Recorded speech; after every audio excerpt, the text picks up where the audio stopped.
ভাটপাড়া পৌরসভার ৩২ নম্বর ওয়ার্ডের মাদ্রাল বজরংবলী মন্দির। এখানে পুজোর সামগ্রীর প্রচুর দোকান ছিল। সেই দোকানে আজ ভোর রাতে হঠাৎ করেই আগুন লেগে যায়। আগুনে ভস্মীভূত হয়ে যায় এখানে থাকা প্রায় 10টি দোকান।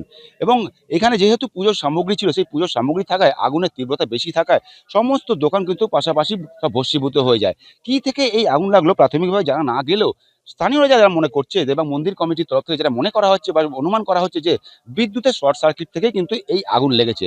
আর এই আগুনে সমস্ত দোকান ভস্মীভূত হয়ে যাওয়ায় দোকানদাররা কিন্তু চরম সমস্যায় পড়েছে এবং তাদের কিন্তু যথেষ্টই আর্থিক ক্ষতি হয়েছে।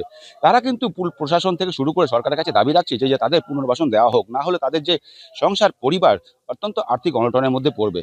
এখন এই ঘটনায়, এই অগ্নিকাণ্ডের ঘটনায় এখন প্রশাসন বা স্থানীয় যারা নেতৃত্ব রয়েছে তারা কি ব্যবস্থা নেয়, এই সমস্ত দোকানদার বা ব্যবসায়ীদের সাথে কি ব্যবস্থা নেয়, সেটা কিন্তু এখন দেখার।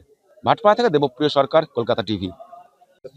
এইটা হয়েছে যত সম্ভব আইডিয়া রাত্রি 2:30টার পর থেকেই হয়েছে।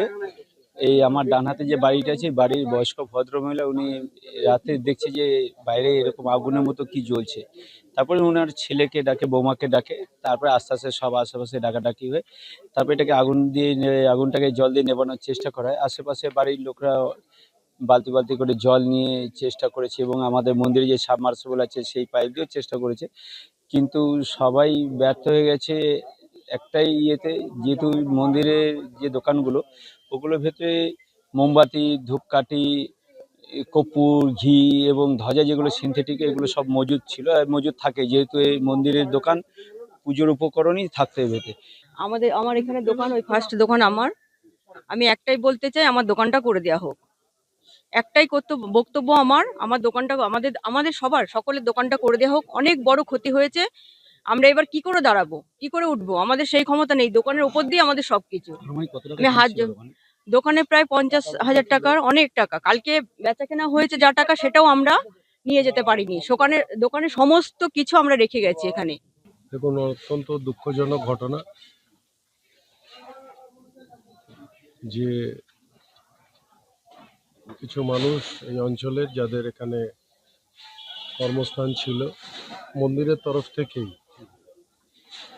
তাদের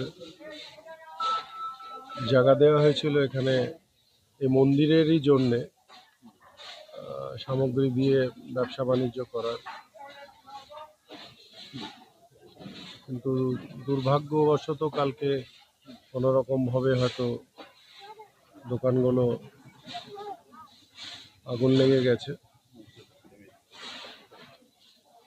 ভাটপাড়া পৌরসভার চেয়ারপারসন শ্রীমতী রেবা রাহা ইতিমধ্যেই তিনি তার পর্যবেক্ষক যারা আছেন সেই টিম পাঠিয়েছেন। তারা ভোরবেলা এসেই দেখে গেছে। তিনি সবটা ওখান থেকে দেখার পরে